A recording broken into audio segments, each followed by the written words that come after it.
जानते जिते मुझे छोट थी छतुआ ना शुणला मैंने छाटी पिटी होगी कड़े पड़े बट एवं जिते मुझे बड़ हो गली हेल्दी लाइफस्टाइल विषय में जानी हेल्दी खाଇବା विषय में जानी तो छतुआ को मुझे ऐड करदेली मोर गोटे हेल्दी फूड लिस्ट रे। तो मुझे छतुआ को केमती बनाए जब होममेड छतुआ नौ तो बहुत बढ़िया कारण से मल्टीग्रेन सहित आम सब प्रकार ड्राई फ्रुट्स मिसी था बट मोर तो से सरी जाइए मु मार्केट छतुआ नहीं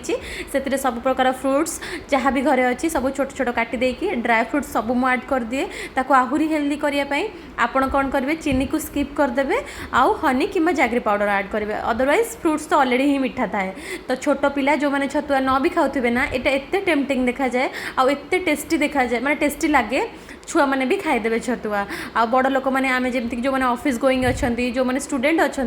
समस्त यहाँ पूरा सुइटेबल। तो गोटे बिजी लाइफ रे गोटे हेल्दी आउ इजी ब्रेकफास्ट कहूँ गले छतुआ निहाती आपण भी खातु फैमिली मेंबर को भी एमती बनैकी कहतु वीडियो भल लगे प्लीज लाइक करूँ। जय जय।